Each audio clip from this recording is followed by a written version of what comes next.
Latest videos के लिए subscribe कीजिए बाल संस्कार केंद्र चैनल और बेल आइकन प्रेस कीजिए। हरिओम बच्चों, 3 दिसंबर को भगवत गीता जयंती है, इसीलिए आज का बाल संस्कार केंद्रित है भगवत गीता जयंती पर। भगवत गीता में ऐसा उत्तम और सर्वव्यापी ज्ञान है कि उसके रचयिता को हजारों वर्ष बीत गए हैं, किंतु उसके बाद दूसरा ऐसा एक भी ग्रंथ आज तक नहीं लिखा गया है। 18 अध्याय एवं 700 श्लोकों में रचित तथा भक्ति, ज्ञान और योग एवं निष्कामता आदि से भरपूर ये भगवत गीता ग्रंथ विश्व में एकमात्र ऐसा ग्रंथ है जिसकी जयंती मनाई जाती है। भगवान ने स्वयं कहा है, मैं गीता के आश्रय में रहता हूँ, गीता मेरा श्रेष्ठ घर है। गीता के ज्ञान का सहारा लेकर मैं तीनों लोकों का पालन करता हूँ। जहाँ श्री गीता की पुस्तक होती है और जहाँ श्री गीता का पाठ होता है, वहाँ प्रयाग आदि सर्व तीर्थ स्थान निवास करते हैं। पूज्य बापूजी कहते हैं, भगवत गीता ऐसे दिव्य ज्ञान से भरपूर है कि उसके अमृत पान से मनुष्य के जीवन में साहस, हिम्मत, समता, सहजता, स्नेह, शांति और धर्म आदि दैवी गुण विकसित हो उठते हैं। अधर्म और शोषण का मुकाबला करने का सामर्थ्य आ जाता है। अतः प्रत्येक युवक युवती को गीता के श्लोक कंठस्थ करने चाहिए और उनके अर्थ में गोता लगाकर अपने जीवन को तेजस्वी बनाना चाहिए। तो शुरू करते हैं आज का बाल संस्कार केंद्र। प्राणायाम। सभी बच्चे मन को एकाग्र करने वाला स्वास्थ्य वर्धक अनुलोम विलोम प्राणायाम करेंगे।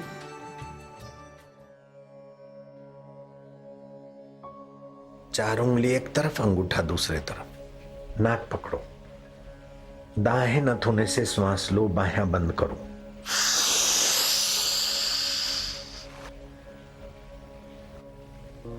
और बाहें से धीरे धीरे छोड़ो, झटके से नहीं छोड़ना।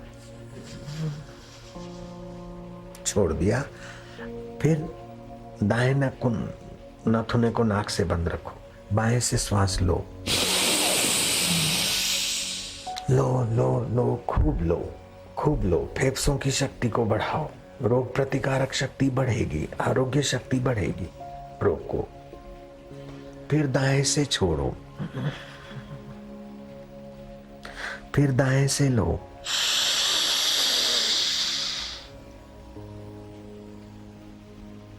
मन में ओम ओम और आरोग्य आरोग्य का भाव करो, जपो। ओम की शक्ति और आरोग्य शक्ति का विकास। अब छोड़ो दूसरे तरफ से, बाएं से, फिर बाएं से लो, लो, बाएं बंद करो, दाएं से छोड़ो, फिर दाएं से लो,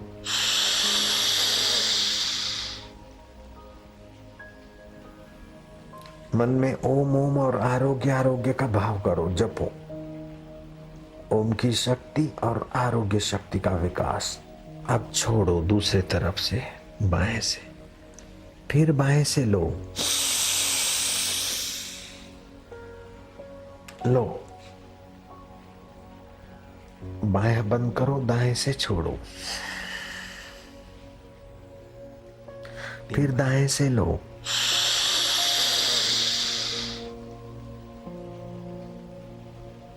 मन में ओम ओम और आरोग्य आरोग्य का भाव करो, जपो।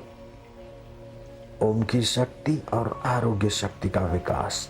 अब छोड़ो दूसरे तरफ से, बाएं से, फिर बाएं से लो, लो, बाएं बंद करो, दाएं से छोड़ो। 4 बार तो सभी को करना चाहिए, बीमार हो चाहे तंदुरुस्त हो। लंबी उम्र के लिए और रोगों को भगाने के लिए 4 बार बहिर्कुंभक, 4 बार आभ्यंतर कुंभक। अब सभी बच्चे ओमकार गुंजन करेंगे।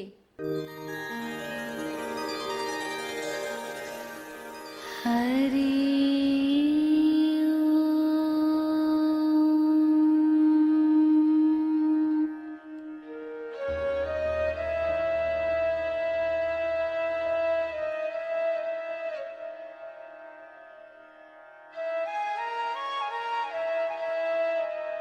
हरि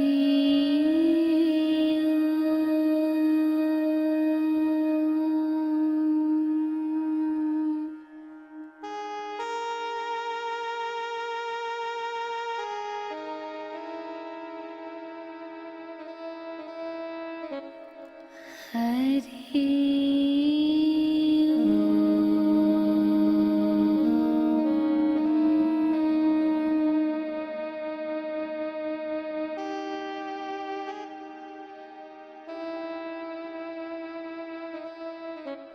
हरि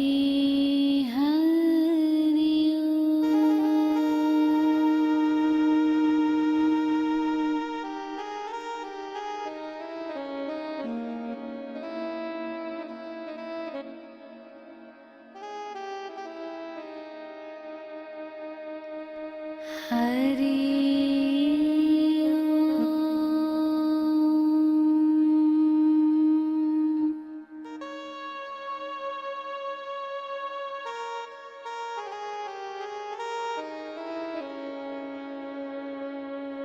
हरि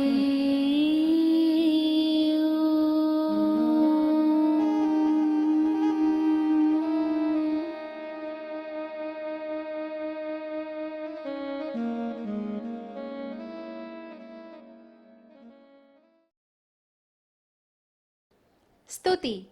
सभी बच्चे अनामिका उंगली से तिलक करने के स्थान पर स्पर्श करते हुए मंत्र बोलेंगे। ओम गं गणपते नमः। ओम गं गणपते नमः। ओम श्री सरस्वते नमः। ओम श्री सरस्वते नमः। ओम श्री गुरुभ्यो नमः। ओम श्री गुरुभ्यो नमः। विघ्नेश्वराय वरदाय सुरप्रियाय लंबोदराय सकलाय जगद्वीताय नागाननाय श्रुतियज्ञ विभूषिताय गौरीसुताय गणनाथ नमो नमस्ते। हे विघ्नेश्वर, मनोवांछित वर देने वाले, देवताओं के प्रिय लंबोदर, सभी कलाओं से परिपूर्ण, जगत का हित करने वाले, गज के समान मुख वाले, वेद तथा यज्ञ से विभूषित गौरी पुत्र भगवान गणपति, आपको नमस्कार है। बच्चों, अब हम सब त्राटक करेंगे। त्राटक से हमारी एकाग्रता और याद शक्ति बढ़ती है।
बारी है कहानी की। श्रीमद् भगवत गीता महिमा। बाल गंगाधर तिलक बचपन से ही गीता का अध्ययन करते थे। विद्यार्थी काल में एक दिन उनके अध्यापक ने गृह कार्य में गणित का एक कठिन सवाल दिया। यह देखने के लिए कि कितने छात्र स्वयं करते हैं और कितने अभिभावकों की मदद लेते हैं। दूसरे दिन जब अध्यापक से पूछा तो पूरी कक्षा में सन्नाटा छा गया। अध्यापक ने कहा, मुझे मालूम था तुम उसे हल नहीं कर पाओगे। तिलक खड़े हो गए और बोले, नहीं गुरुजी, मैंने ये सवाल हल किया है। अध्यापक ने जांचा तो ठीक निकला। उन्हें शंका हुई कि जरूर इसने किसी की मदद ली होगी। उन्होंने तिलक से पूछा, किसी की मदद से इसे हल किया है क्या? तिलक बोले, इसे मैंने ही हल किया है। तिलक के पिताजी भी पास ही के एक स्कूल में अध्यापक थे, इसीलिए अध्यापक को संदेह हुआ कि तिलक ने जरूर अपने पिताजी की मदद ली होगी। अध्यापक ने कहा, यदि तुमने झूठ बोला तो तुम्हें कड़ी सजा दी जाएगी। तिलक ने निर्भरता पूर्वक कहा कि यदि मेरी बात झूठी निकली तो आप जो सजा देंगे मुझे मंजूर है। अध्यापक ने तिलक के पिताजी से बात की। तिलक के पिताजी ने कहा कि तिलक अपने पढ़ने लिखने में मुझसे कोई मदद नहीं लेता। वो जो कुछ करता है अपनी बुद्धि और स्वयं के प्रयास से करता है। विद्यालय के सभी अध्यापकों ने तिलक की कुशाग्र बुद्धि और निर्भयता की बड़ी प्रशंसा की।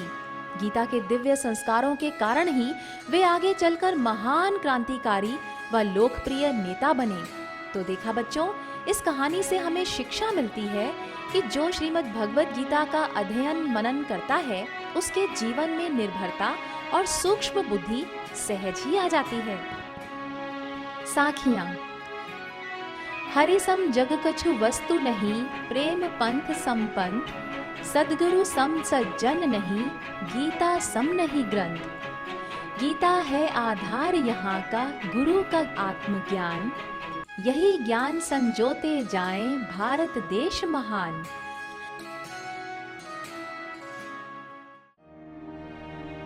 संस्कृति सुवास। श्रीमद् भगवत गीता। बच्चों, श्रीमद् भगवत गीता के विषय में कनाडा के प्राइम मिनिस्टर मिस्टर PR टूडो ने कहा, मैंने बाइबल पढ़ी, एंजिल पढ़ा और भी कई धर्म ग्रंथ पढ़े। सब ग्रंथ अपनी अपनी जगह पर ठीक हैं, लेकिन हिंदुओं का ये श्रीमद् भगवत गीता रूपी ग्रंथ, ये तो अद्भुत ग्रंथ है। इसमें किसी भी मत, मजहब, पंथ, संप्रदाय की निंदा स्तुति नहीं है, बल्कि इसमें तो मनुष्य मात्र के विकास की बात है। शरीर स्वस्थ, मन प्रसन्न और बुद्धि में समत्व योग का, ब्रह्म ज्ञान का प्रकाश जगाने वाला ग्रंथ भगवत गीता है। गीता केवल हिंदुओं का ही धर्म ग्रंथ नहीं, मानव मात्र का धर्म ग्रंथ है। Gita is not the Bible of Hindus, but it's the Bible of humanity. Mahatma Gandhi ने कहा, मैं जब जब बहुत भारी मुसीबतों में घिर जाता हूँ, तब तब मैं गीता माता के पास दौड़कर पहुँच जाता हूँ, और गीता माता में से मुझे समाधान ना मिला हो, ऐसा कभी नहीं हुआ है। गीता की जरूरत केवल अर्जुन को ही हो, ऐसी बात नहीं है। हम सब भी युद्ध के मैदान में ही हैं। हमारा जीवन काम, क्रोध, लोभ, मोह, भय, शोक, मेरा तेरा यूपी युद्ध के बीच में ही है।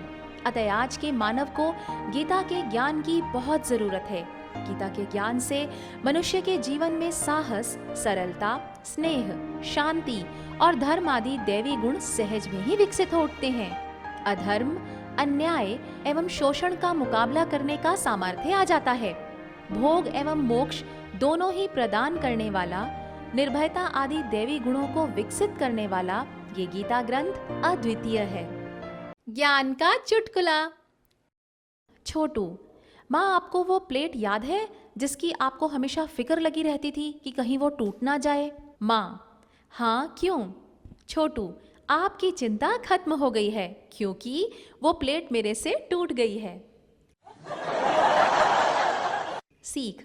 हमें व्यवहार कुशल बनना चाहिए ताकि जब कोई जिम्मेदारी का काम दे तो हम भली भांति पूर्ण कर अपनी दक्षता का परिचय दे पाएं।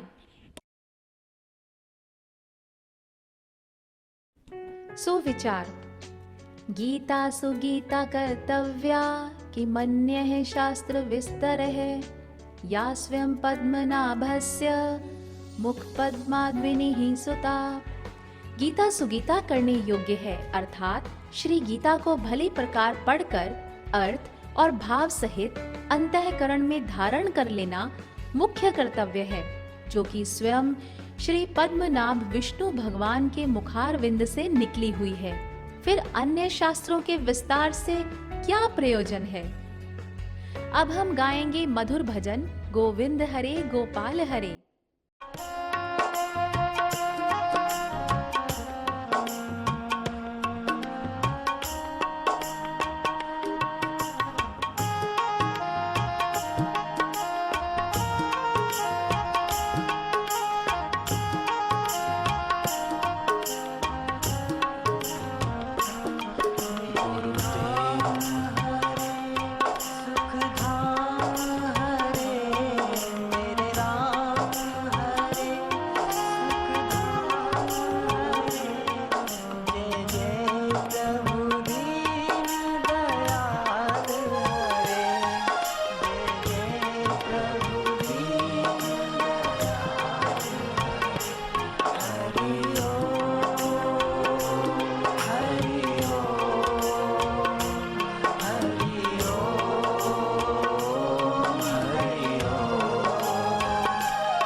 स्वास्थ्य सुरक्षा में आज हम जानेंगे वजन बढ़ाने का उपाय। बच्चों, आपके शरीर की जितनी इंच लंबाई है उतना किलोग्राम आपका वजन होना चाहिए। जैसे आपकी लंबाई 48 इंच है तो आपका वजन 48 किलोग्राम होना चाहिए। महिलाओं के लिए जितनी इंच की लंबाई है उससे 2-3 किलो वजन कम रहना चाहिए। जिन बच्चों का वजन कम है उन्हें शरीर को सुडौल एवं सशक्त बनाने के सरल उपाय। खाने में मधुर स्निग्ध भोजन जैसे देशी गाय या भैंस का दूध, घी, मक्खन, ताजा दही, गेहूं, दालें, चावल, उड़द, चने, लाल चौलाई, शकरकंद, चुकंदर, मूंगफली, गोंद, तिल का सेवन करना चाहिए। फलों में आम, केला, चीकू, सीताफल, सेब फल, नारियल, खजूर, बादाम, काजू, अखरोट, अंजीर, मखाना आदि सूखे मेवे खाएं। औषधि में 2 ग्राम अश्वगंधा चूर्ण दूध अथवा आंवले के रस के साथ सुबह लेना पुष्टिकारक है। साथ में भिगोए हुए 5 से 7 खजूर ले सकते हैं। इसके अलावा पुष्टिकल्प, शतावरी चूर्ण, च्यवनप्राश, अश्वगंधा पाक, सौभाग्य शुंठी पाक, द्राक्षावलेह, मामरा बादाम, खजूर, घी आदि का सेवन करना चाहिए। जिन बच्चों का वजन अधिक है, कम करना चाहते हैं, तो इसका उपाय आपको अगले सत्र में बताएंगे। प्रतियोगिता। अब बारी है ज्ञान विज्ञान प्रतियोगिता की। आपको एक प्रश्न पूछा जाएगा, उत्तर में 4 विकल्प होंगे और आपको 10 सेकंड में ही सही उत्तर बताना है। प्रश्न है, यदि तू अन्य सब पापियों से भी अधिक पाप करने वाला है तो भगवान श्री कृष्ण ने श्रीमद् भगवद गीता में क्या उपाय बताया है? पहला, तीर्थ यात्रा करना चाहिए। दूसरा, षोडशोपचार से भगवान की पूजा करनी चाहिए। तीसरा, गुरु ज्ञान का आश्रय लेना चाहिए। और चौथा, हवन यज्ञ करना चाहिए।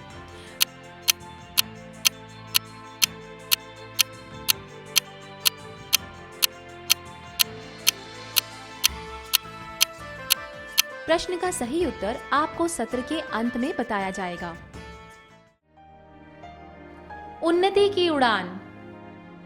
लोक परलोक संवारने वाली गीता की 12 विद्याएं हैं। गीता सिखाती है कि भोजन कैसे करना चाहिए, व्यवहार कैसे करना चाहिए, ज्ञान कैसे सुनना समझना चाहिए, जीवन कैसे जीना चाहिए कि आप अमर परमात्मा की यात्रा करने में सफल हो जाएं। ऐसा गीता का दिव्य ज्ञान है। इसकी 12 विद्याओं को समझ लो। पहला, शोक निवृत्ति की विद्या। दूसरा, कर्तव्य कर्म करने की विद्या। तीसरा, त्याग की विद्या। चौथा, भोजन करने की विद्या। पांचवा, पाप ना लगने की विद्या। छठा, विषय सेवन की विद्या। सातवां, भगवत अर्पण करने की विद्या। आठवां, दान देने की विद्या। नौवां, यज्ञ विद्या। 10वां, पूजन विद्या। 11वां, समता लाने की विद्या। और 12वां, कर्मों को सत बनाने की विद्या। क्या करें क्या ना करें? एकादशी। एकादशी के दिन संभव हो तो उपवास करना चाहिए अथवा एक भुक्त या फलाहार लेना चाहिए। एकादशी के दिन भूलकर भी चावल नहीं खाना चाहिए, ना ही किसी को खिलाना चाहिए। इस दिन घर में निकाला हुआ फल का रस अथवा दूध या जल पर रहना लाभदायक है। आम, अंगूर, केला, बादाम, पिस्ता आदि अमृत फलों का सेवन करना चाहिए। एकादशी के दिन बाल नहीं कटवाने चाहिए।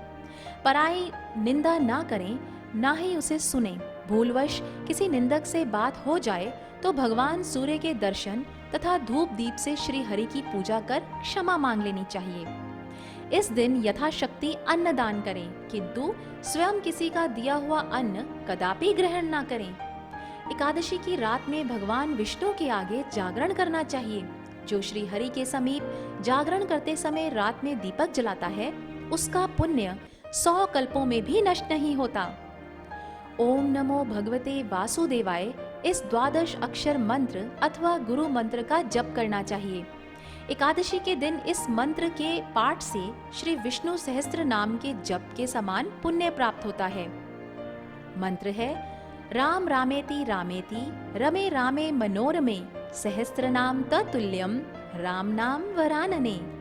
पर्व मांगल्य। गीता जयंती विशेष। गीता जयंती के शुभ अवसर पर हम सभी श्रीमद् भगवद गीता को सामने रखकर गीताकार भगवान श्री कृष्ण की वंदना करेंगे।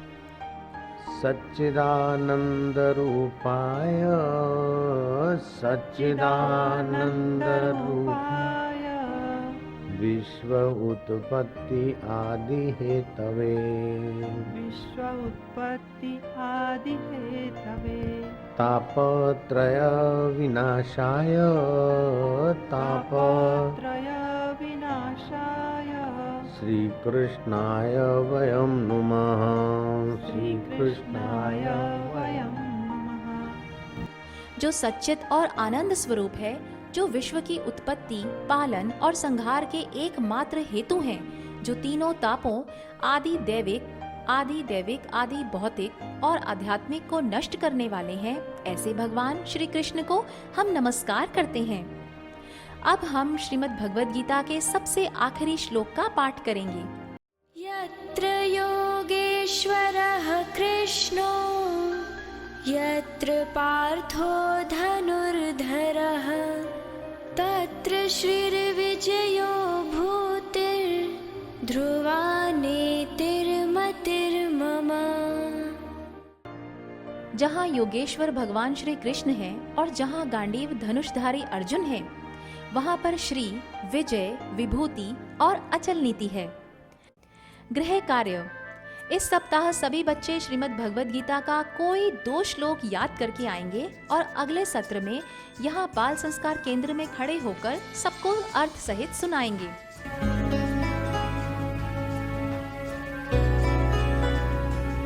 ओम हरि ओम हरि ओम हरि ओम हरि ओम हरि ओम हरि ओम हरि ओम। एक दिना थाओ मल द्वारे कुल गुरु परशुराम पधारे। ज्यों ही वे बालक को निहारे अनायास ही सहसा पुकारे। यह नहीं बालक साधारण दैवी लक्षण तेज है कारण। नेत्रों में है सात्विक लक्षण इसके कार्य बड़े विलक्षण। यह तो महान संत बनेगा लोगों का उद्धार करेगा। सुनी गुरु की भविष्यवाणी गद गद हो गए सिरोमलानी। माता ने भी माथा चूमा हर कोई लेकर के घूमा। ओम हरि ओम हरि ओम हरि ओम हरि ओम हरि ओम हरि ओम हरि ओम।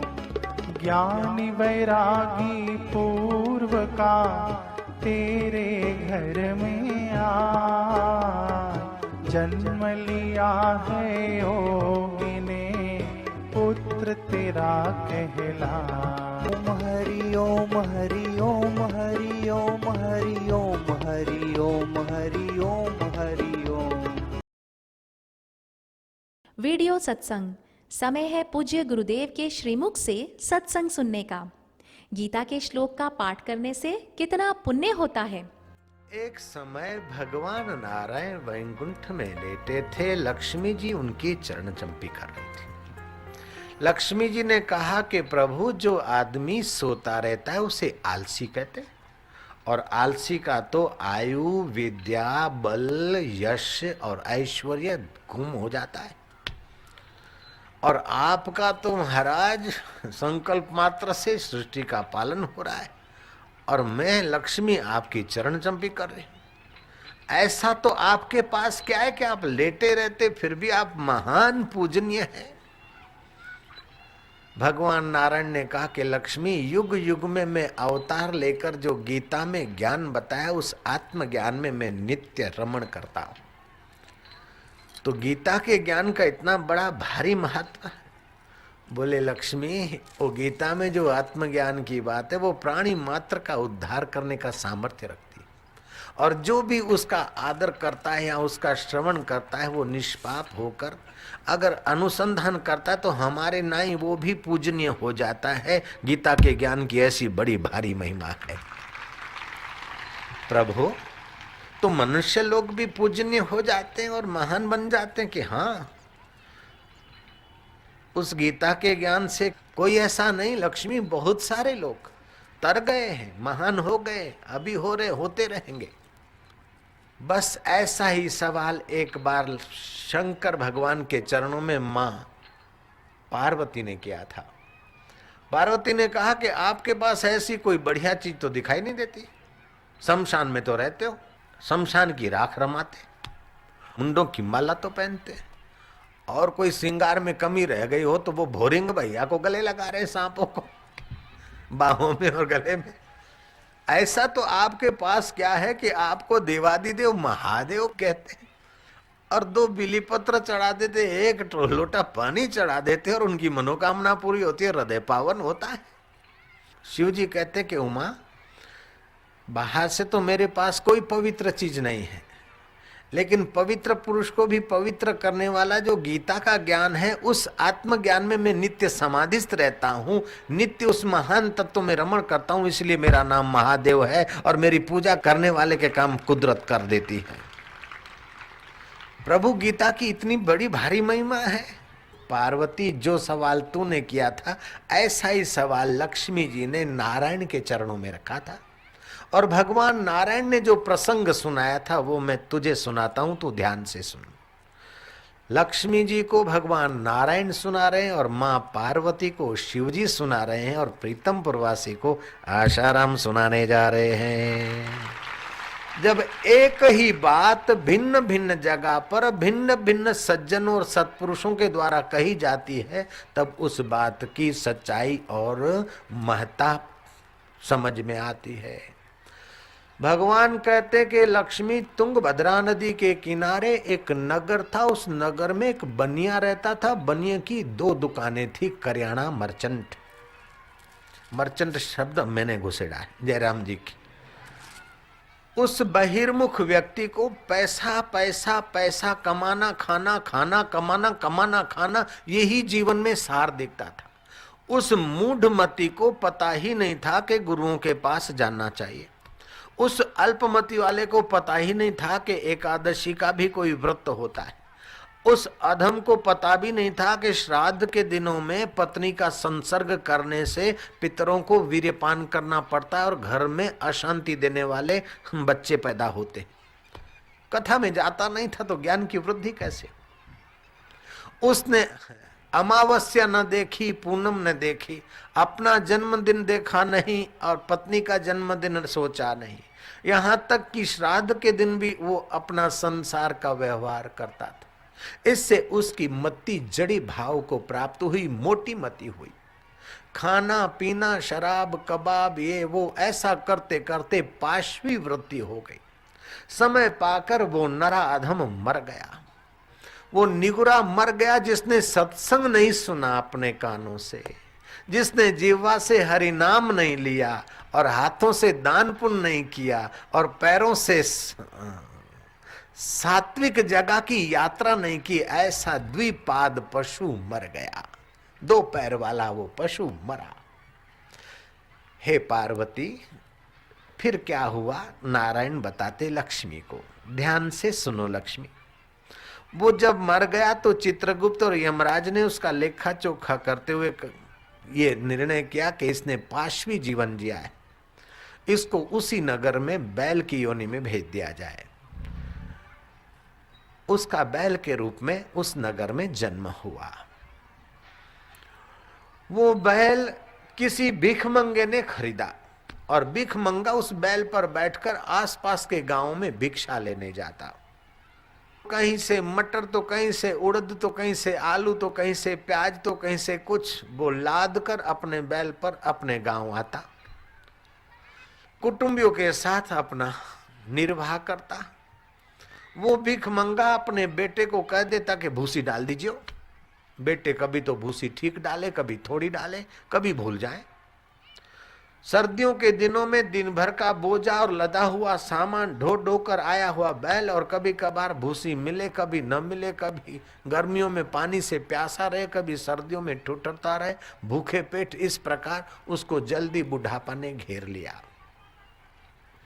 शिव जी कहते हैं कि पार्वती फिर क्या हुआ?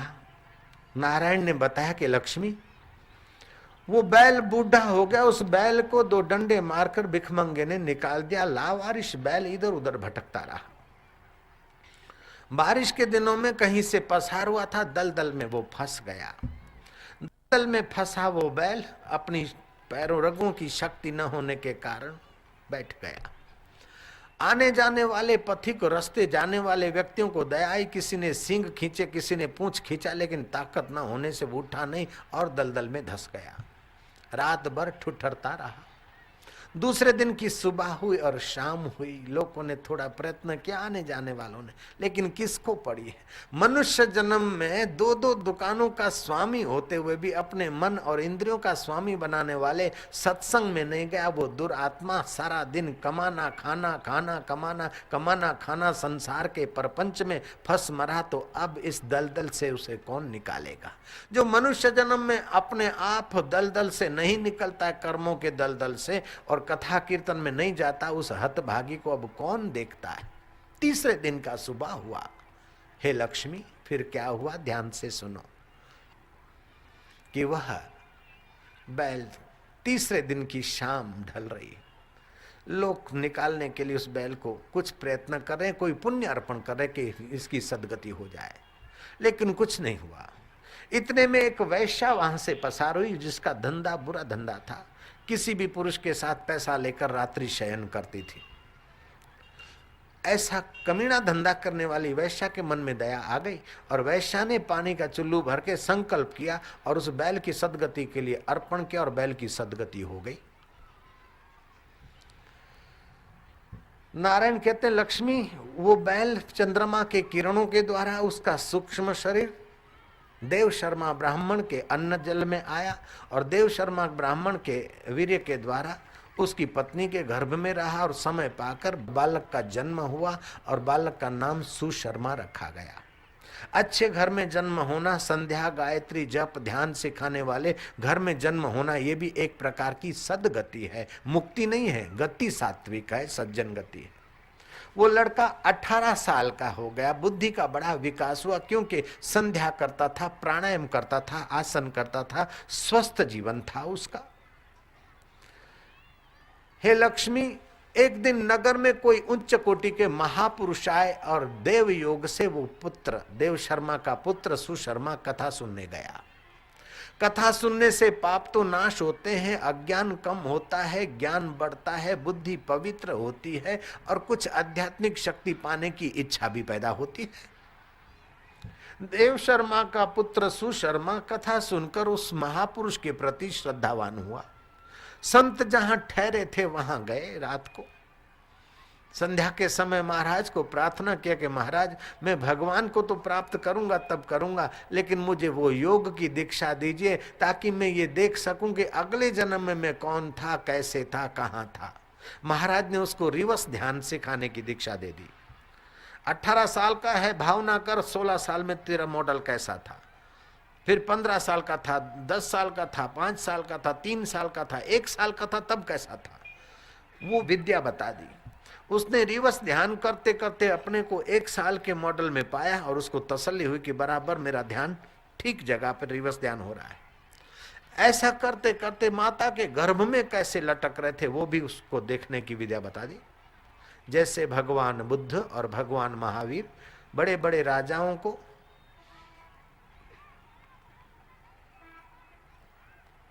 विलोम विद्या देते थे, रिवर्स ध्यान की विद्या सिखाते थे।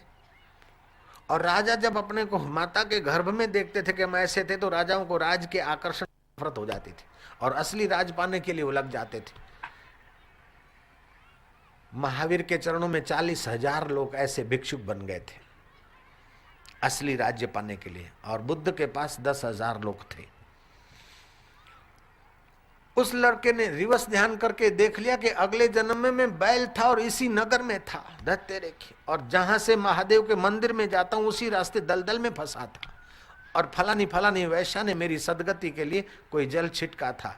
वो ब्राह्मण का पुत्र उस वैश्या के द्वार पर पहुंचा है, दरवाजा खटखटाया है। वैश्या बूढ़ी हो चली थी। वैश्या ने कहा कि हे ब्राह्मण कुमार, मैंने जवानी में तो अपनी कमर तो तोड़ी, लेकिन कई जवानों की जिंदगी बर्बाद करने की अभागिनी मैं, पाप कर्माणी।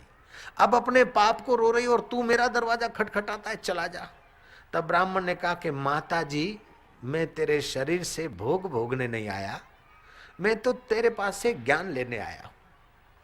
वैश्या को जीवन में माताजी संबोधन और आदर से इतना प्रेम से हृदय पूर्वक संबोधन करने वाला वो पहला व्यक्ति रहा होगा। उस माताजी ने अर्थात वैश्या ने फटाक से दरवाजा खोला। ब्राह्मण कैसे आए? बोले तुमने ऐसा कौन सा पुण्य अर्पण किया था कि दलदल में फंसा हुआ बैल उसकी सदगति हो गई? बोले और तो कोई पुण्य नहीं, मैं कैसे पुण्य करता, मैं तो अभागिन हूं। बोले आज की बात नहीं, आज से 18-19 साल पहले की बात।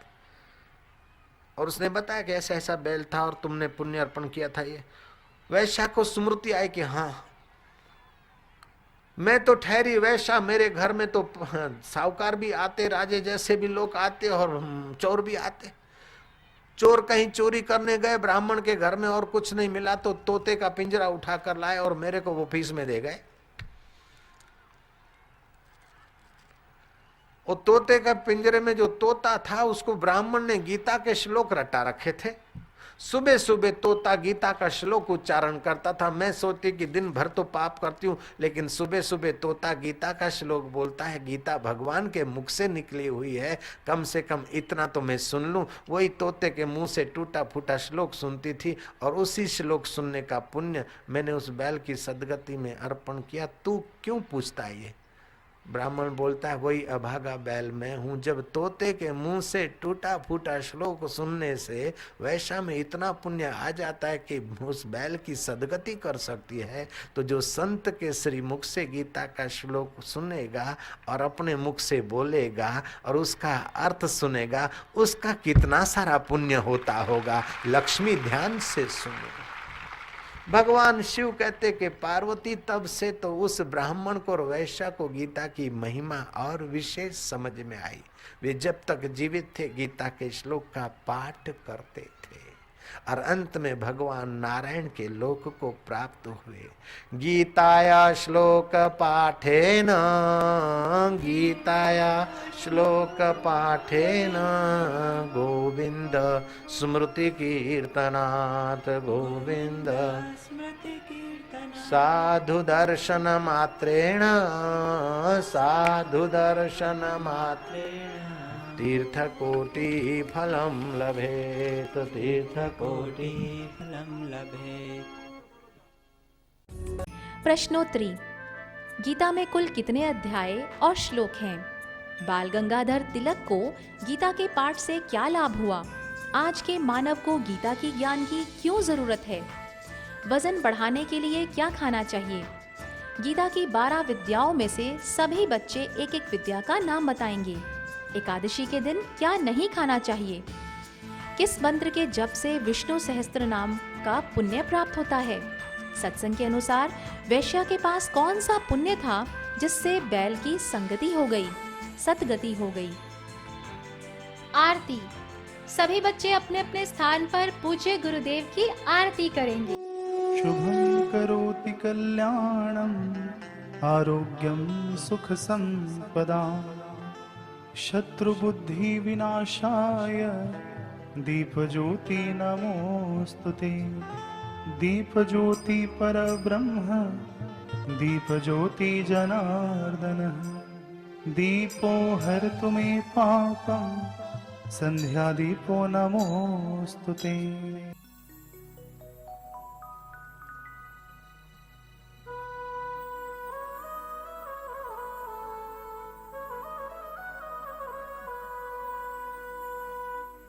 जगमग जगमग ज्योत जले मेरे बापू के दरबार में।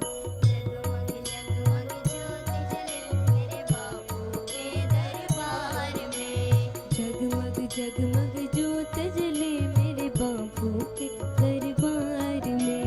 जगमग जगमग ज्योत जले मेरे बापू के दरबार में। और भक्तों भक्ति करो बापू के दरबार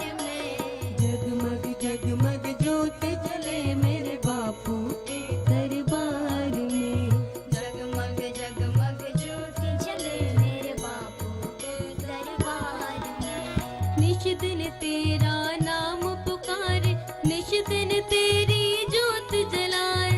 निश दिन तेरा नाम पुकारे, निश दिन तेरी ज्योत जलाए। और भक्तों भक्ति कर लो बापू के दरबार में। जगमग जगमग ज्योत जले मेरे बापू के दरबार में। जगमग जगमग ज्योत जले मेरे बापू के दरबार में। ऐसी अंतर ज्योत जगा दो, हम तीनों को पार लगाओ। ऐसी अंतर ज्योत जगा दो, हम तीनों को पार लगा दो। और भक्तों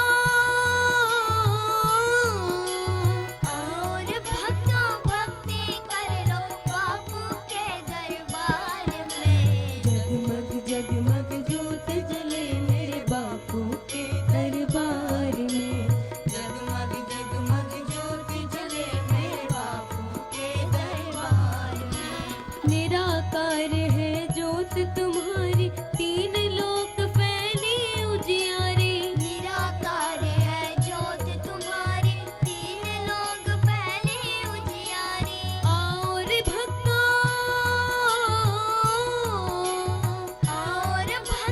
भक्ति कर लो बापू के दरबार में। जगमग जगमग ज्योत जले मेरे बापू के दरबार में। जगमग जगमग ज्योत जले मेरे बापू के दरबार में। जिसने बापू का नाम पुकारा, दूर हुआ उसका अंधियारा। जिसने बापू का नाम पुकारा, दूर हुआ उसका अंधियारा। और भक्तों भक्ति कर लो बापू के दरबार में। जगमग जगमग ज्योत जले मेरे बापू के दरबार में। जगमग जगमग ज्योत जले मेरे बापू के दरबार में।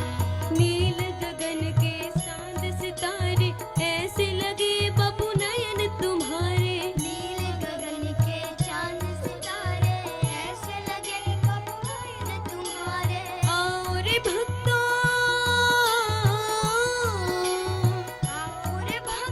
भक्ति कर लो बापू के दरबार में।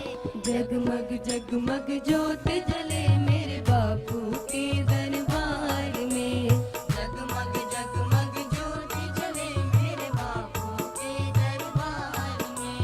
प्रेम सहित जो आरती गावे, दुख दारिद्र निकट नहीं आते। प्रेम सहित जो आरती गावे, दुख दारिद्र निकट नहीं आते। और भक्तों